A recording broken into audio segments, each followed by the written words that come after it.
Good afternoon, and my name is Linda Haywood, and I am the Director of the African American Studies program here at Boston University. It's again my pleasure to welcome you to yet another stimulating lecture on the African American experience. Before introducing our distinguished speaker today, I'd like to remind you that throughout the semester, we will be presenting other outstanding speakers, and we hope that you will make an effort to attend some of our upcoming lectures. And I'm really happy to welcome the students from our class, the Miseducation of Black Boys. Thank you so much for being here. The African Americans, I also want to let you know that on Saturday, April 25th, the African American Studies program will be celebrating its 40th anniversary with a one-day symposium entitled African Americans in Boston from Slavery to Today. And I hope that many of you will also attend at least part of the day. And now I'd like to give a hearty welcome to our speaker, Mr. Philip Dray. Born in Chicago and raised in Minnesota, Mr. Dray now lives in New York City. He is a prolific writer and has been a contributor to many publications, including Mother Jones, the New York Times, and the Los Angeles Times. Philip Dray also is an independent civil rights historian. He has written several books. I'm just going to mention a few. In 1988, he co-authored We Are Not Afraid, the story of Goodman, Swiner, and Cheney and the Civil Rights Campaign for Mississippi, which was a New York Times notable book. He is also the author of At the Hands of Persons Unknown, The Lynching of Black America, which won the Robert F. Kennedy Memorial Book Prize and the Southern Book Critics Circle Award. At the Hands of Persons Unknown was also a finalist for the Pulitzer Prize and the Los Angeles Times Book Award. Today, Philip Dray will lecture us on his new book, Capital Men, the Epic Story of Reconstruction through the lives of the First Black Congressmen. Mr. Dray could not have chosen a more compelling and relevant event to write about. Those of us who teach African American history have told the story of these remarkable men to generations of students as a way of examining the parallel universe of the Black experience. Now, Philip Dray has made them come alive for an American audience eager to look back on a world which Black and white strove to make into a more perfect union. The lives of these first African American congressmen remain ever so relevant in the new union that President Obama now leads. Again, I would like to have us welcome Mr. Dray.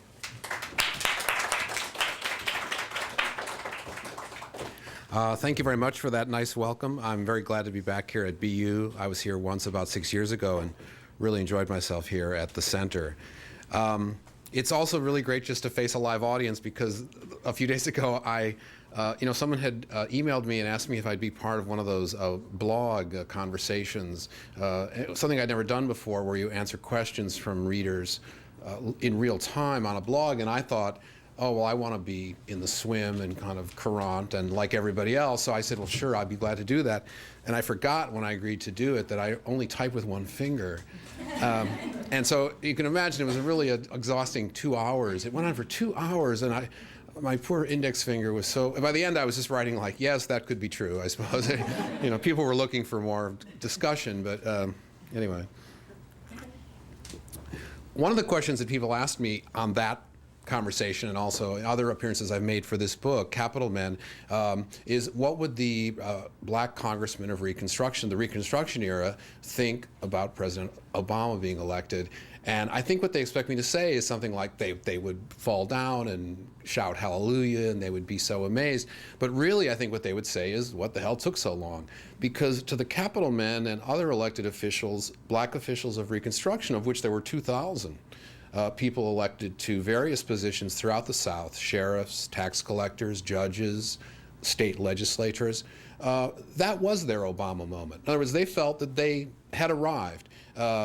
They engaged with the political process very fully, just as they did with education, ex-slaves, former free blacks, varying degrees of education and experience. But the learning curve was very short and very sharp for them.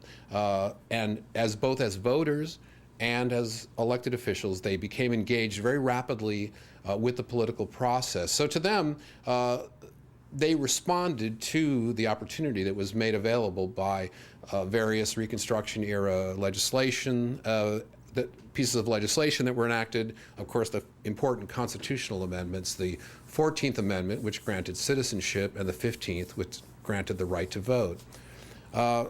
So, I mean, obviously implied in all this is sort of the underlying premise of my book about these men is that, first of all, that Reconstruction, despite its reputation, was actually a very positive phase in American history, a very idealistic time.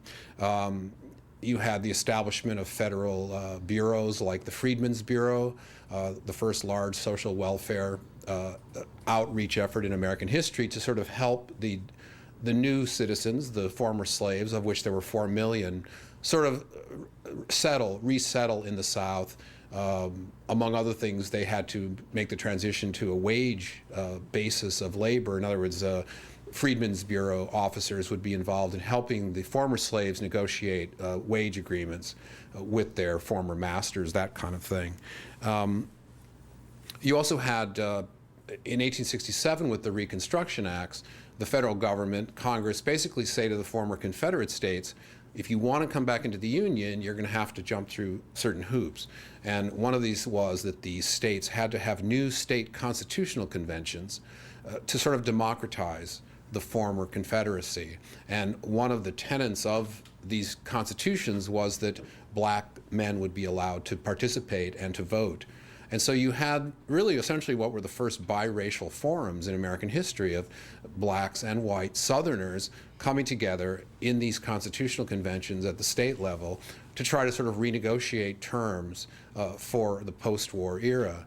And you can imagine these were kind of sort of revelatory to people. Nothing had ever, white people weren't accustomed to speaking to black people and hearing really what they had to say. And a lot of Northern reporters went down to sort of cover this phenomenon. It was much commented on at the time, of course, partly because there was a great deal of hostility from a number of Southern whites who refused to participate. There was this wonderful term, masterly inactivity, that some of the Southern whites took, meaning that they would just not even get involved, thinking that the whole experiment would just collapse, and that then they would be welcomed back as a sort of into authority in the South. Of course, that didn't happen. The truth is that a lot of the African Americans who got involved really did very well in these parliamentary settings, these biracial gatherings, and acquitted themselves fairly well. So, of course, there was all hope, really, that these same people could then go on to fill other elected positions. A couple things I should mention, just as sort of caveats. The offering of the vote to blacks was not entirely altruistic. Part of the aim was, on the part of the Northern Republicans who were looking to reconstruct the South, was that they didn't want there to be a large body of people who could be counted in the Southern representation in Congress and yet were not able to vote. Because already, even before the war, of course, slaves had each been counted as 3/5 of a person. And so what that did is it tended to give the Southerners in Congress a much larger apportionment of representation than they otherwise would have deserved. And so now, of course, that blacks were citizens, they would count as a whole person. So that would even enlarge further the white seniority in Congress. And the Republicans couldn't allow that to happen. So it was essential that the freed slaves become voting citizens. Of course, it was assumed they would vote for the party of Lincoln, the party of emancipation, and thus help to kind of balance against the white Democrats.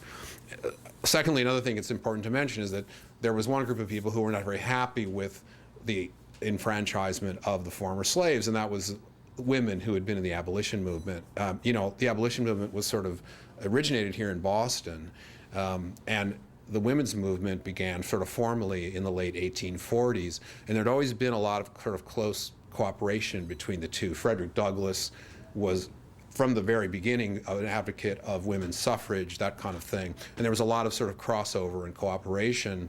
But what happened is, after the Civil War, the abolition movement kind of split on this issue. And the idea was that, well, we can't ask for both black enfranchisement and vote for women at the same time. It would be too much. The conservatives there'd be too much of a backlash. So the women were kind of asked to wait a generation or so. Well, of course, it wasn't just a generation. It would be another 60 years before they got the vote. But they took this very poorly, the idea that they, who had been sort of loyal to the abolition movement all along, and at the end of the war, when the term Reconstruction was bandied about, a lot of the women in the abolition movement thought, yeah, Reconstruction, let's get to it. And they included their suffrage in that, and of course that didn't happen, and it was sort of a bitter divorce between the two. One thing about Reconstruction, of course, that again I mentioned that I see it very positively, really, and of course, not that I'm the first to come to this conclusion, but for many years and even to this day, Reconstruction has a very bad reputation, as I mentioned. It was the subject of, there have been a lot of myths in American history, whether it's from the McCarthy era of the 50s, of things that we're supposed to be afraid of, or whether there are WMDs in Iraq. Some myths are short-term, some go on for a long time. The Reconstruction myth really lasted about 90 years. And it basically was that Reconstruction had been a time of federal overreaching and excess. The idea of meddling in the affairs of the South had been punitive, that the freed slaves were not ready for the rights that were extended to them, and that with all speed, the white South had to redeem Reconstruction, was the term they used, redemption, to restore white rule as quickly as possible. And so this meant, of course, engineering and kind of propagating this kind of language, which lasted for a very long time, really up until the modern civil rights movement, which is often called the Second Reconstruction because it was seen as almost a kind of a return to some of the goals and literally some of the laws of Reconstruction, which had, I always say it, they were like up in the attic in a trunk all those years. Once the nation turned away from Reconstruction, they kind of put all these things, the Enforcement Acts, the 15th Amendment, even the 14th Amendment to a certain extent, they put them away and sort of went on, the North and South, having both agreed that African Americans would remain second-class citizens. So when the modern civil rights movement came along, it was found sort of handy that there was already this existing foundation of these laws. And that's why I think the Capitol men and other black officials elected during Reconstruction really historically were very crucial, because they responded to these opportunities given to them. And for that alone, even though they struggled and eventually were a lot of the things they believed in and fought for were sort of gutted and sort of wiped away, I believe that their example was really critical, because it sort of demonstrated that there was going to be an honest and very capable response, really, to the kind of Reconstruction, the new way of forming the government. Just one last thing, and then we'll talk. We should talk about some of these specific men.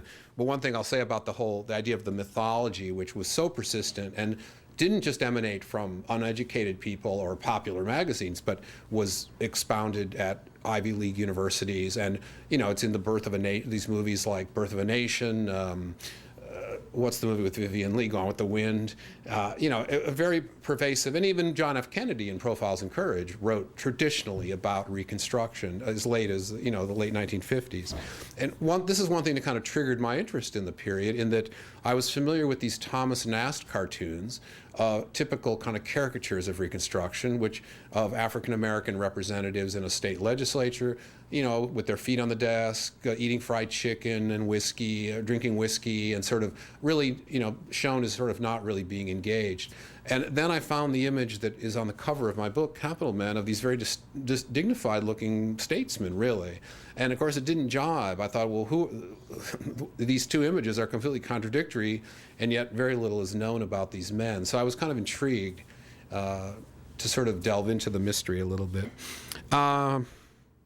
So let's start in. I start my book with a man named Robert Smalls, who was a congressman from South Carolina, and really a wonderful character. He was known all his life as the boat thief for a colorful incident. During the Civil War, he was a slave in Charleston, South Carolina. That's where the war had actually begun. And Smalls served on a Confederate transport ship. He was a slave. The white crew and officers were not supposed to leave the boat in the hands of the black crew. But once in a while, the nighttime attractions of Charleston were just a little too appealing, and they couldn't help but go into town and leave Smalls and his men in charge of the boat. So Smalls, who apparently was good at imitating the captain anyway, decided to put this to good use. And so one night, he took the captain's hat and imitated the captain, and they took the boat out of the harbor. This was very dangerous, of course, because they would have all been executed had they been caught. They basically stole the boat. They took it out, and when they got to the sentry post at Fort Sumter, Smalls, in the sort of half-light of dawn, imitated the captain convincingly enough that they were kind of waved through and let out into the open sea. Well, of course, immediately Smalls turned the boat toward the Union Navy was blockading offshore Charleston Harbor. So Smalls turned the boat that way and was intercepted by a Union vessel and basically turned the boat over and said, here's a gift to President Lincoln. And interestingly enough, at that point in the war, this was spring of 1862, the North had not had a lot of military successes. And Robert Smalls, a slave, became like overnight a military hero throughout the North. His image appeared in Harper's Weekly with a big article about him, a picture of the boat, and so on. And more significantly, his example played a role in a debate that was then going on in Washington among President Lincoln and other cabinet members about whether or not to enlist former slaves in the Union Army.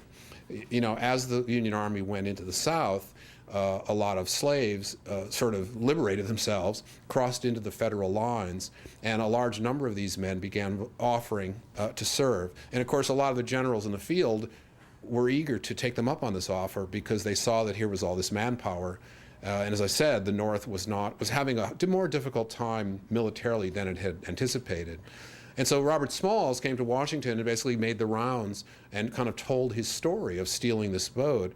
And his example alone sort of defied a lot of the objections to enlisting blacks in the service, in that he was a slave. He had shown that he had thought up this idea on his own. He was resourceful. And of course, he was very courageous to pull it off. And he was also he turned out to be kind of a ham. He would go around posing for photographs wearing the captain's hat. They eventually gave him the boat. He became the captain for the Union Navy of the boat he had stolen, which of course was just a way of kind of getting a dig in at the Confederacy about this. It was really, they never forgave him for the he lived well into the 20th century, and they always hated him. They called him the boat thief till he was in his 80s. And he went on, of course, to be kind of a thorn in the side of Southern conservatives. But of course, he did, you know, his advocacy helped win the day for this argument. You know, the policy about emancipation, enlisting blacks in the service, all this was being kind of made up on the run during the war, even though, of course, we think of it as being a history that was, you know, that it was Lincoln maybe saw all these steps in place. But, you know, the president for a long time thought that the former slaves would have to leave America, because there really was no other biracial country in the world, and he couldn't imagine that there would be one here. And so his idea was that at the end of once the conflict was over, that a country like Haiti or maybe someplace in Central America, if given enough U.S. funds, would be willing to take the former slaves. Of course, it was a ridiculous idea because the slaves identified themselves as Americans as much as anyone else, and were not all of them were eager to depart. So it never came to pass. The idea eventually was dropped. But similarly with the enlistment of black soldiers, it took a while for this idea to kind of take hold. And almost 200,000 black men served in the Union Army. Another person worth talking about is Hiram Revels, who was literally the first black in Congress. I always think of him as kind of the Jackie Robinson of the Capitol men, in that he was kind of chosen by the Republicans. He was an older man, a minister from Mississippi, and a very sort of calm, collected fellow. And the idea was that he would not be ruffled if there was sort of antagonism toward him, which they feared partly because he was taking Jefferson Davis's place in Congress.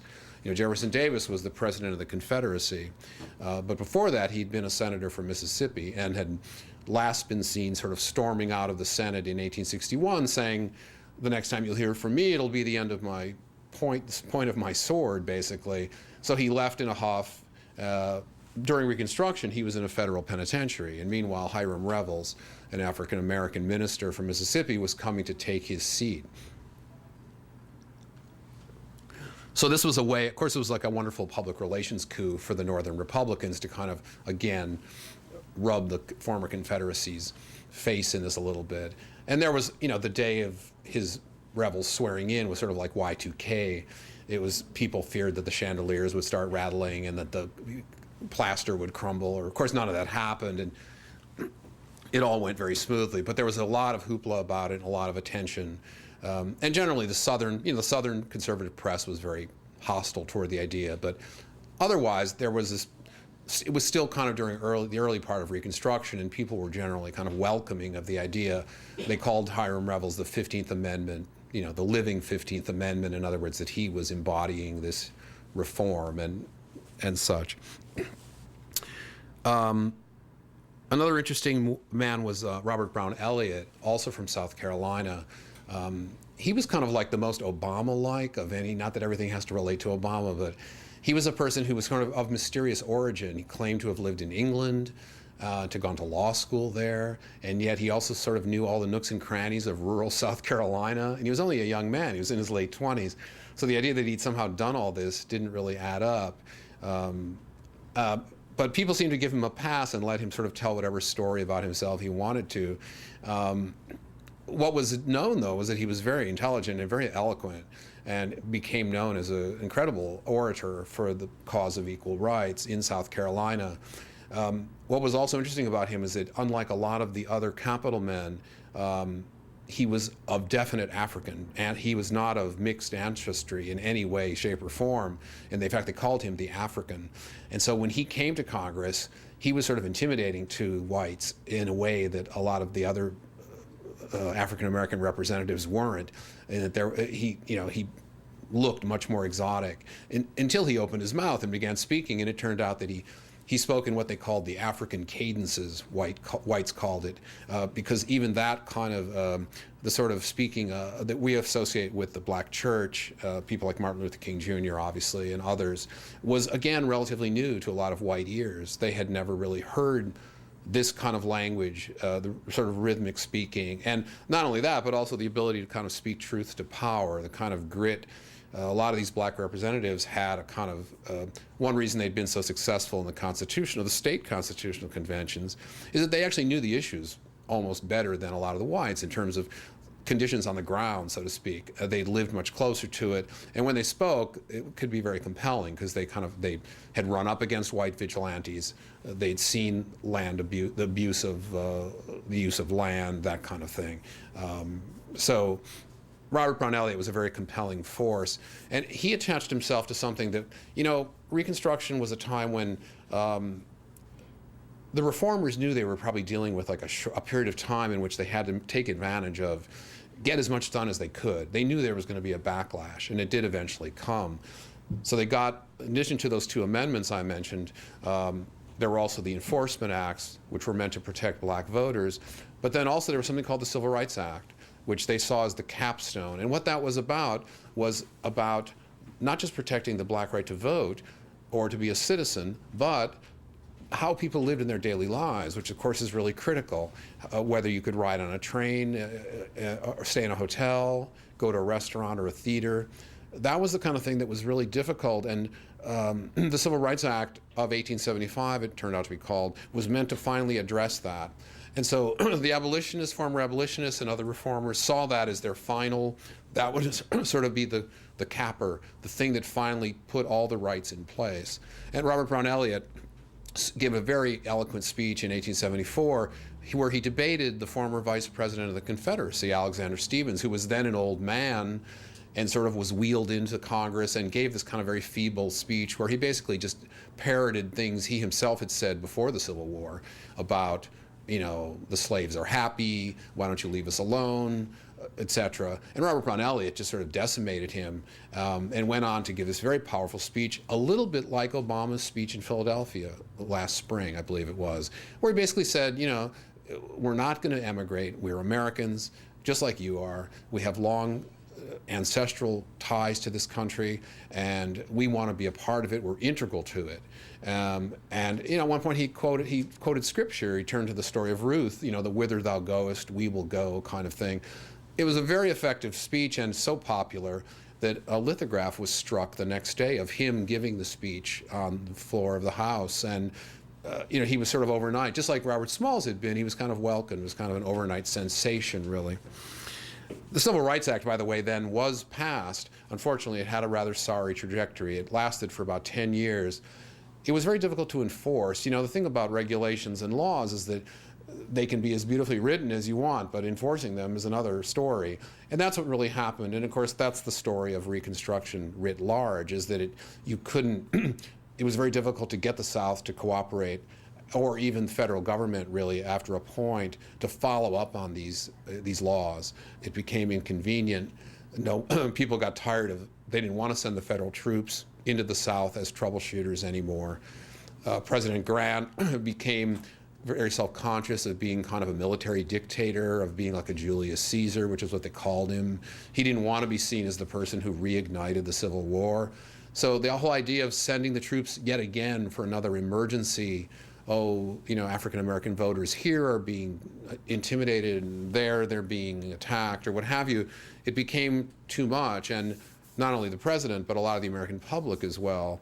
We see that even in our own time. If people are willing to address a problem or become caught up in something, whether it's fighting AIDS or a war, but if it doesn't go away after a couple of years, or the solution doesn't become evident, people become impatient. And that's really kind of what happened with Reconstruction, is that the willingness, the country had the moral energy barely to win the Civil War, but it didn't have the moral commitment then to really see through the follow-up to the war, which would have been to fully integrate the former slaves into American society. And so that's kind of what happened finally, is that the North and the South sort of made a peace in the interest of national reconciliation to basically cashier, for the time being, this effort to integrate the former slaves and all African Americans fully into American life, in the interest of kind of moving ahead, confronting other problems that were pressing. Large numbers of immigrants from Europe were pouring into northern cities. You had labor conflicts arising, even in a place like Boston. You had large corporate trusts that had never really existed before the Civil War suddenly becoming super powerful, railroad trusts. And of course, a lot of corruption, which people, both in the White House and elsewhere, people had become sort of fed up. So the idea that the question was sort of like, how long are we going to keep fighting for the rights of African Americans in the South? At some point, they're going to have to do it for themselves. The few efforts that had been made for Southern blacks to actually militarily stand up to white harassment in the South had not gone very well. There were some terrible massacres, the Colfax Massacre in Louisiana, in Vicksburg, Mississippi. So that option really wasn't going to work. And again, as I said, federal troops, they were needed out west to fight the Indians. They weren't really available to be, and especially a place like the rural South at that time was very difficult for troops. You would have needed an army, literally, to maintain the peace. So eventually, and you saw this in the courts too, the Supreme Court, initially supportive of Reconstruction, eventually began gutting a lot of the earlier laws, like the Civil Rights Act. It finally decided Congress had no right to pass this law, essentially. And one of the justices quite infamously said, there has to be a time when these people, meaning the former slaves, have to stop being, quote, the special favorites of the law. And what he meant by that, of course, was that, there's only so much we can do. And at some point, the sort of government and the northern public, or whoever is interested in this, has to kind of stand back and let the South deal with this, and people living in the South basically deal with this problem. So I'm kind of racing ahead, but that's kind of how Reconstruction sort of unwound. Let me just also talk about, I don't want to go too long because I know you have to get back to another class or something, but there was a wonderful man named P.B.S. Pinchback, who's one of my favorite characters, who was the lieutenant governor of Louisiana. He had been a riverboat gambler. This is like typical of Reconstruction. This man, he'd been a riverboat gambler. He was kind of a flashy con artist sort of person. But at the same time, very beloved in Louisiana, where he wrote a beautiful civil rights statute that was enacted and was in place for about half a century in Louisiana, kind of desegregating the streetcars and things like that. So he was very much admired, despite being kind of a rogue. And he was best known for something they called the Great Train Race. This was typical, again, very typical of Reconstruction. He came to New York for a Republican meeting when he was the lieutenant governor of Louisiana and found that the white governor of Louisiana was staying at the same hotel. Well, he had this idea that if he could get back to Louisiana before the white governor did, that he could like sort of muck around with some of the laws. In those days, I guess the lieutenant governor, if the governor was out of the state, the lieutenant governor was free to sort of go to town. And he specifically he wanted to change some election laws to sort of favor a faction that he was involved in. So he made a dinner date with the white governor and basically said, you know, see you later tonight. Meanwhile, he hustled over to the train station and headed back to Louisiana. Well, eventually, later that night, the governor sort of figured this out, what had gone on and what Pinchback was up to. So he got a train and he headed after him. You know, in those days, there was no direct, you had to take about 8 different trains transferring at Pittsburgh and God knows where. So meanwhile, the newspapers kind of got wind of this. And this was at a time when people generally, the American public, loved races of steamboats, horses, whatever you had. That was kind of, you know, they didn't have MTV or anything then. And anyway, this wonderful great train race went on. And the governor, it turned out, had greater clout with the railroad than Pinchback did because he tricked Pinchback. He somehow wired ahead, and when Pinchback's train arrived in Canton, Mississippi, getting very close to New Orleans, the conductor said, well, Lieutenant Governor Pinchback, you have a telegram waiting in the telegraph office. And so Pinchback got off the train, went in the office, and they locked him in the office. And so his train took off without him, leaving him on this platform in this little town. And about 3 or 4 hours later, Governor Warmouth's train came through. And so the two men were reunited. And it being Reconstruction, neither of them took it too hard. They just like, well, of course, you're a scoundrel and so am I, so we'll both get on the train. And they rode back into New Orleans together. But anyway, Pinchback, he's a marvelous character. He wound up actually, Louisiana, how the politics were so fractious there that they would often have like 2 different separate legislatures and governors vying for who, because they couldn't agree who would won an election, which of course was a total nightmare for the federal government who would be asked to resolve these things. But at one point, one of the legislatures appointed, in those days they didn't elect senators popularly, they just appointed them, U.S. senators, the state legislatures did, until 1913. So the Louisiana legislature sent Pinchback to Washington as its senator. I think they probably did it partly just to get rid of him, because they figured, well, let him go, if he's in Washington, we'll sort of like, it's like promoting him, kicking him upstairs. But when he got there, of course, he was associated with enough kind of skullduggery that by that point that the Senate refused to seat him. And he spent 3 years in Washington trying to gain his seat in the Senate and was turned away many different times. Finally, they just paid him what he would have earned had he been in the Senate for 3 years and told him to go away. And that was the end of his political career, really. But he cut quite a swath across American political scene. Maybe I should just, I've gone on for quite a while. Do people want to, should we turn it over to questions? That's usually the best part anyway. Or do you want me to, should I keep going? Or how long have I been talking already? Have you been keeping track at all? No. About 30, 40 minutes. So maybe I should stop, because that's kind of that's a longish time, I think, already. Yeah, well, the students have to go in 5 minutes, Right. So we'll give them the opportunity to ask. Okay, that's fine. So, yeah, please go ahead if you would like to ask anything. Yes? I'm not a student. That's okay, though. You must have been at one point or another. Thanks very much. That was Yes. really excellent talk. I had 2 questions. One is sort of a technical question about segregation was legal at that time. So what was the configuration when black officials were, heads of government? Were they seated with the whites? How did that work? Right. What was the configuration? And also, Washington, D.C. was also segregated.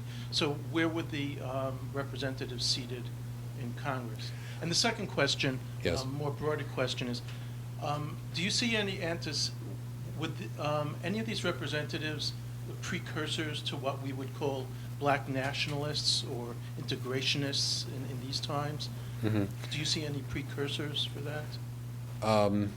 Well, the answer to the first question, it sort of varied from place to place, but the truth is that, Jim Crow segregation, it's commonly believed that that started in right after the Civil War. And there were like the black codes, and there were efforts at times to, obviously, to maintain segregation in various places, including Washington, D.C. But the truth is a lot of these places had civil rights laws, including Washington, had very progressive civil rights laws that were passed in the years after the Civil War during sort of the height of Reconstruction. And it really wasn't until about the 1880s that you see the Jim Crow, like you can't play checkers with a black man and all these things that kind of came, all these ordinances that became Jim Crow segregation really came later, about 20 years later. So there was kind of a window. So yes, the congressmen, when they would come to Washington, that was like a refuge for them. What they would complain about was the experience, whatever they'd endured on the way there. In other words, coming through the southern states, one of them had to ride, they put him in the baggage car with a cadaver. Other points, they couldn't get off the train to have a bite to eat at a station, this kind of thing. So it was kind of local, these were kind of local problems. But in Washington itself, and a lot of other places like New Orleans, there were civil, and even in Charleston, South Carolina, there were the streetcars were integrated for this brief period of the kind of the glory years of Reconstruction. It wasn't, part of it had to do with the Civil Rights Act itself, and I mentioned they had trouble enforcing it. Out of the difficulty of enforcing it arose the policy of separate but equal, because that was the way that institutions like hotels and restaurants would deal with it. If they were told they have to have this law, you have to treat everybody equally, their response was, okay, well then we'll have the place for African Americans to eat over there, and we'll have the whites will eat over here, which of course was sort of contradicting the intent of the law, but sort of answering it sort of literally.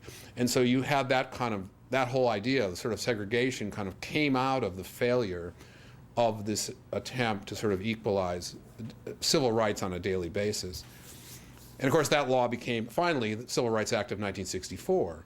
That's a typical of Reconstruction, is you had this effort which almost worked, but then it took another 90 years for it to finally be put into place. The Voting Rights Act of 1965, same thing essentially. And your other question? There was one man, Martin Delaney, who was not a congressman, but who was a black politician in South Carolina, who was sort of a black nationalist, and he is kind of remembered as such. And in those days, his black nationalism kind of expressed itself in emigration schemes to go to Liberia. He was very much, he became very bitter about, he among many other people became, another one is Henry McNeil Turner, who was from Georgia, a minister. They became very, especially when the vote began being taken away, they became very cynical about the prospects for African Americans in here, and both these men began to advocate for emigration to Liberia. It's also worth mentioning that there was a large exodus movement from the South toward the West, Kansas and Oklahoma, that occurred, again, as Reconstruction sort of crashed and burned.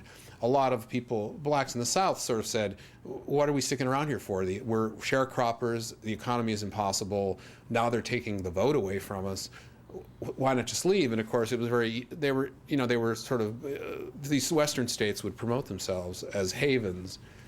And it was actually set off a fierce debate, in a way, between the people like the Capitol men and Frederick Douglass, who were the more established black leaders, disapproved of this exodus or emigration. They felt that people should stay where they are and fight for their rights, because these men, that's what they had lived for and all. In other words, the idea that you would sort of run out on it, on the promise of it, struck them as ludicrous. Of course, a lot of the actual sharecroppers then said to Frederick Douglass, well, you took off. He didn't stay in this, which set off a kind of strange thing with Frederick Douglass, where then he felt like he responded sort of hotly to this as well. But it was one of the first times that there was kind of a new generation of sort of grassroots black leadership, people saying, sort of ignoring the advice of Capitol men, the senators, Frederick Douglass, the kind of standard bearers, and really kind of going with their own gut instinct. And of course they were right. The sort of the day of equality that Frederick Douglass had promised really was very, very far. I mean, what he was sort of seeing was the civil rights movement of the 1960s. But of course, this was many, many years away yet. So, yes. Okay, I just wanted to, before the students leave, because they're taking a class called Okay. the Miseducation of Black Boys. I feel like I've contributed to that a little bit here today. And here we have, in the Reconstruction period, all these men who seem to be educated, where did they get their education? Many of the ex-slaves are scrambling to get any adults or going to classes that are taught by northern school moms. Yes. And today, this whole crisis that we have in black education, what happened? I mean, if you look from the period of Reconstruction, what has led to the miseducation of black boys that these young students are now trying to understand? Is there any historical lesson we can learn from that? And after you answer, the students have to leave because I've just arranged. Oh. So I've asked you a question on your behalf. I'm not really sure I can speak too much about the present day, but in terms of the period of Reconstruction, you're right that these men were they had a very sort of uneven levels of education. Most of them, most of the 2,000 black politicians who served during Reconstruction, almost all of them were exceptional people. You sort of had to be, really, at that place in time. And most of them tended to have either picked up some kind of learning somewhere along the line. A few of the men who went to Congress had actually been to college. In other words, even if they had been slaves, they had had access to maybe a white parent, or an interested party had somehow seen that they received an education. But someone like Robert Smalls was illiterate.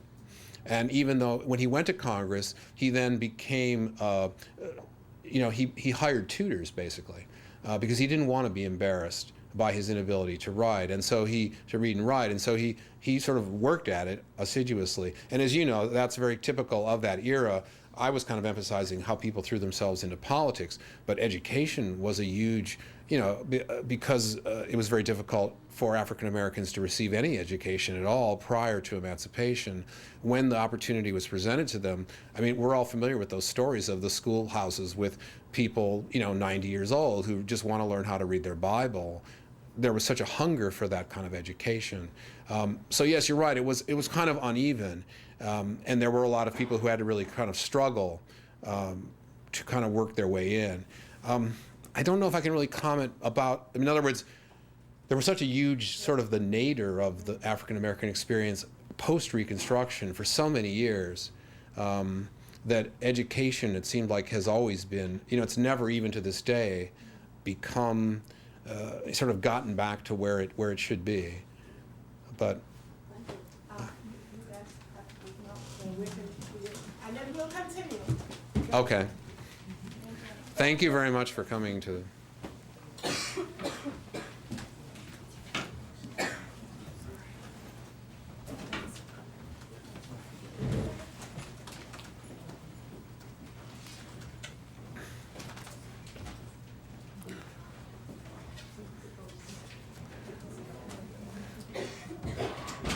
It's a difficult kind of class for you. Thank you very much. I enjoyed your presentation. My first encounter with a serious scholarly effort at giving a balanced interpretation of Reconstruction was W.E.B. Du Bois's Black Reconstruction. Right. I'm just curious to know how you think that stood the test of time. It was published, I think, in the early 20th century. 1935, I think. Yes. Yeah. Do you think the quality that he thought it had has stood up to Right. current sources that Right. you've been able to find? Yeah, to a great extent. I know that he's been criticized for being, that some of it is not entirely accurate. Although I've also seen that explained by the fact that, it was impossible in the 1930s for Du Bois. He couldn't really go in the South and do a lot of research. In other words, that in itself would have been very difficult, not only because he was African American, but because at that point still the whole era was considered such a kind of a dark nightmare that the Southern the archives were not at all friendly, even to saving a lot of the material from that era. And those men that he wrote about, the capital men, the black elected officials of Reconstruction, were at that time still viewed as outlaws, really, as criminals. And so the idea that he would have been able to kind of tour through the South, researching the book the way a person might today, would have been difficult for him. So I know that there has been criticism of that book as being sort of sloppily put together or something. But I think looking at it, I used it, and I thought it was actually very, of course it was very innovative in its day. The book he's referring to, it's called Black Reconstruction. And it came out in 1935, and it was really probably the first, the beginning of this kind of revision of this myth, turning back this myth of Reconstruction as having been this awful thing. And his book was not, it was admired, but it didn't really start a huge, it wasn't later, it was more like in the 1960s that you had kind of a larger wave of revisionism come along and finally kind of overturn this long-standing myth of Reconstruction. But Du Bois definitely sort of fired the first shot. But it wasn't, because he was African American, because of the times, it wasn't like his book really started a revolution in the thought. But looking back now, of course, he was, right on target with it. But yeah, I actually found it very useful. I mean, he's, Du Bois, because he was sort of a sociologist, he's great at, like, everything's he compiles information like nobody's business, lists of income levels, and, he's very, very scientific in his own way. And so it's a great resource, really. And then he would sort of course, if, Du Bois, then he'll sort of turn in, like put a poem in or something. That's kind of his way. He's like, he'll then become very lyrical all of a sudden, right after a bunch of, like, mortality data or something like that. That's why we love him so much. There he is right there. So, but yes, that was that whole process. Of course, there have been books about Reconstruction historiography and how this happened. I mean, what an amazing story it is, and how, of course, it basically mirrored something that was going on in the society at large. Like most myths, they serve some purpose, either good or bad. But yes, he was certainly pivotal in there. Yeah. Yes. Thanks a lot. You mentioned Frederick Douglass in passing, and I was wondering if you can elaborate on him. In his third autobiography, he actually disparages the notion of running for office, even though he was in highly politicized positions, ranging from being head of the Freedmen's Bank to being a consul to Haiti. So right. I was wondering, where does Frederick Douglass fit in the sense of being a statesman who had a lot of political clout and influence? And then secondly, Barack Obama in his memoirs refers to Frederick Douglass quite a few times, and right. In the context of civil rights. But I was just wondering if there's a kind of, if you can kind of make sense of the inspiration of Douglass to Barack Obama, because right now a lot of people connect Barack Obama to Abraham Lincoln, but Lincoln and Douglass were peers, and in many ways you can see Frederick Douglass as being an inspiration to Obama. Right. Well, of course, occasionally Douglass would lash out at Lincoln. He would get upset with him. I think Douglass figures in my book, Capital Men, quite a bit. He's kind of like, I think of him almost, it's sort of unfair to him, but I almost think of him as like the cheerleader, because he really kind of was like scripting this whole thing in a way. In other words, he'd been, of course, this sort of well-known abolitionist author whose books kind of inspired a generation of people. And then he kind of, watched the Civil War approach. And after the war, once this idea of the black franchise, he was all for blacks serving in military, which he sort of got his wish. He was very proud of what they did. Then when the franchise was extended, he was again, yes, all for that. And he, of course, founded that newspaper, the New National Era, which was, of course, a very apt name. And in that, the New National Era is a wonderful resource for this period, because it's almost like it's like the high school yearbook of the black elected officials of the period, telling all about them and covering their activities and offering portraits of them for sale. And Douglass himself would describe these portraits like, every Southern home needs one of these pictures of whoever it was, Senator Blanche K. Bruce, and just on and on. And then he, of course, was extremely disappointed and made upset by the kind of redemption, which was what the white reaction against Reconstruction was called. And so that's how he wound up in the moment I mentioned during the Exodus West, where you found Douglass kind of still bitterly arguing against allowing the idealism of Reconstruction to slip from people's grasp. He thought it would be a defeat. And of course, he went on to, I believe he died in 1895. He lived long enough to see what was called the Mississippi Plan, which was really the full disenfranchisement of African Americans through kind of ballot box trickery and trickery at the voting registrar's office in the South through various literacy clauses, the understanding clause, which required an applicant to explain a paragraph from the state constitution, which of course allowed total discretion on the part of the white registrar as to who would get to vote.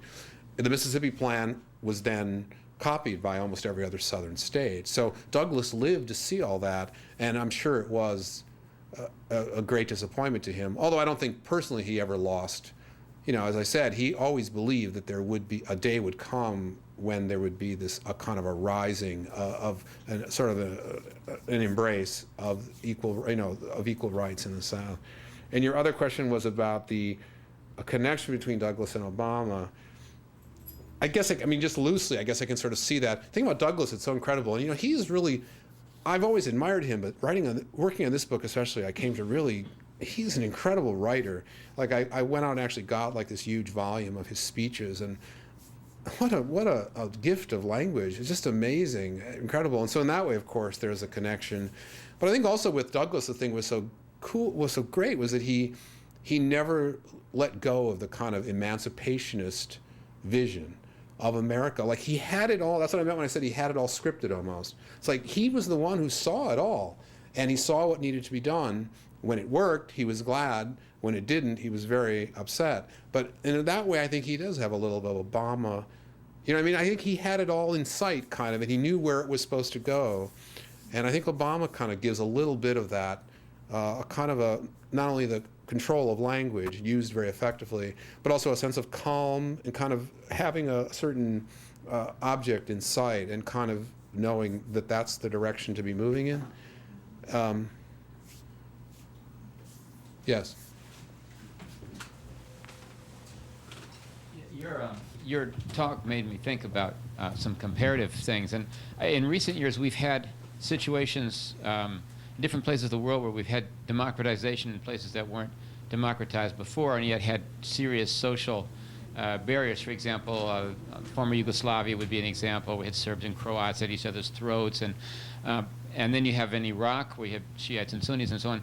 And we see today, I think, how difficult it is to take a non-democratic, fractured society and just by granting the vote, yes, get everything to work out peachy. I think probably what a lot of the neocons thought when we went into Iraq was, we'll just give the vote to everybody, and then they'll all realize they don't have to kill each other. They can just, but it didn't quite work that way.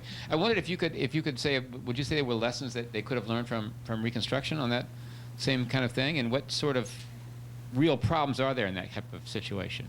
No, that's really kind of the ultimate question. It's always difficult when you start. I'm always wary to compare different times and places. But yeah, you're absolutely right. In other words, I think that's ultimately what it was that it was sort of like, in so much as it was sort of like nation building, there were a lot of sort of fundamental problems that made it really difficult. One was, of course, that the North was somewhat ambivalent about it.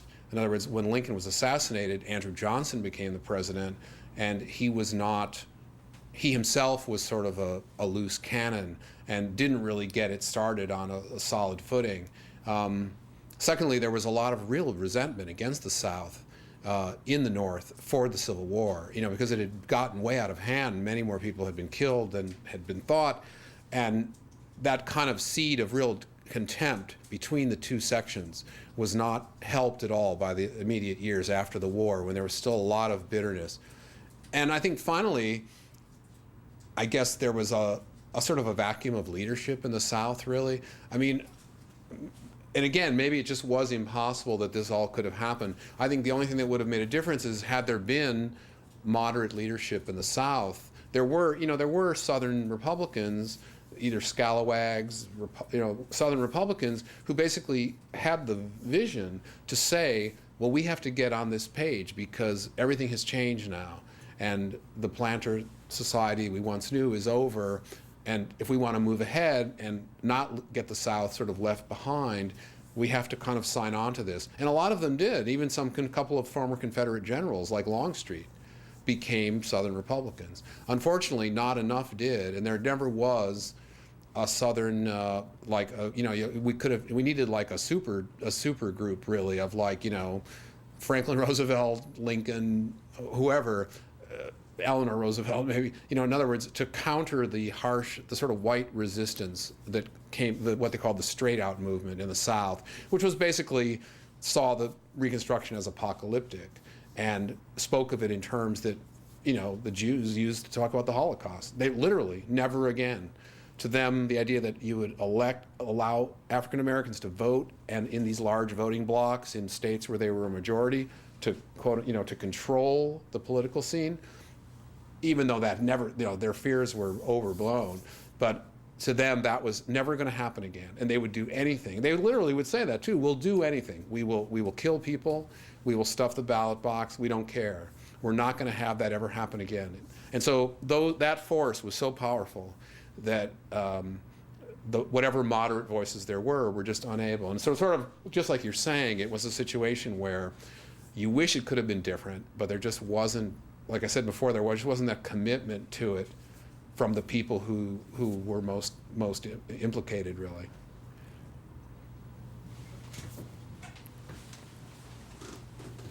I was wondering if you could say something about the kinds of associations the Capital Men had when they were in Washington, D.C. with radical Republicans like Stevens or Sumner. I mean, Right. Did they meet? Did they talk? How did they relate to one another? Right. They had kind of an interesting relationship with them in a way, in that they were, of course, seen as, they were in a very kind of delicate position, really, because they didn't want to be seen as being sort of like the puppets of the white Northern Republicans, who were very powerful. Charles Sumner, of course, from Massachusetts, Thaddeus Stevens, who you mentioned. And there were rumors that the white senators were writing the speeches at one point for the African American, which was not true. And so it was very difficult for them, and they relied on their alliance with them quite a bit to sort of help, because they didn't have, the thing about being a black congressman at that time was they weren't coming out of like a political machine or even a home base of real great support in their own state. So they were kind of on their own, really, unlike a lot of white politicians who sort of had a whole network they could rely on. So the relationship, it was at times sort of fraught with sort of expectations that perhaps the whites could be doing more. And very often, that's where I think a lot of times that the African American presence there was really useful, say in establishing something like the Ku Klux Klan Act, which the whites were a little bit sort of on the fence about because they felt they weren't sure they wanted to turn the federal government into like police force. And it was the testimony of people like Joseph Rainey, Smalls, from South Carolina and other places, who basically had contact with the Ku Klux Klan, and who helped kind of convince both other congressmen, white and black, and the American public that yes, the Klan was real. It wasn't like a figment of anyone's imagination, and that it was really dangerous. I mean, there's this one incredible scene where Joseph Rainey, who was from South Carolina, comes to Congress, and he enters into this debate about whether the Klan is real or not. And he said, well, they just stopped me on the road the other day and told me they were going to kill me.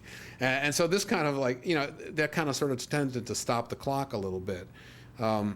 So, I mean, their testimony and the kind of effort they could bring was very valuable. They didn't always sync up.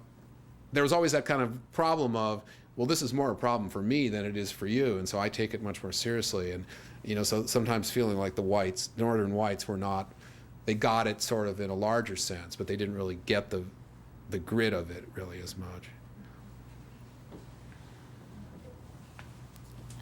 I want to get back to the book itself by sort of saying, where do you place these men? I mean, say, from a historical point of view, they seem to obviously have disappeared.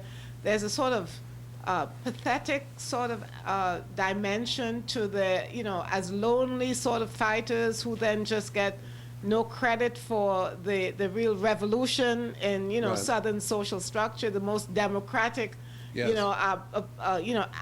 part of American history could Right. be seen as this period of Reconstruction. Yes. And so, you gave short bios of them, but I now want to get a more holistic picture. Where do they place, besides, you know, a Lincoln? What are they? What are these men? You know, are they just figures that can be just isolated, or do they represent something, some particular, what do they add to the very nature of American history?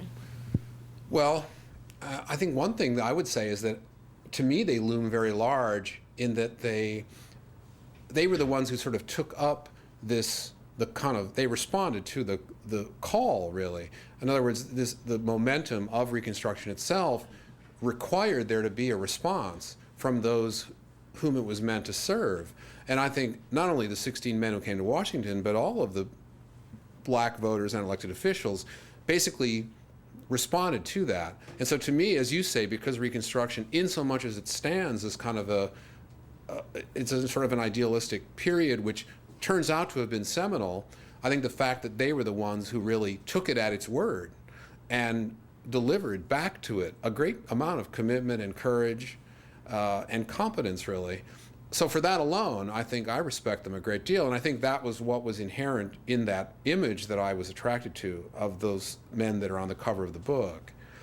So I mean, maybe that's, I don't mean that to be too much like a hallmark kind of appraisal of them, but when I think of them, that is sort of how I think of them, and the fact that they have been largely ignored or marginalized. And of course, many of them met rather sad ends, personally. But that's how I think of them, in terms of what they as a group may have accomplished.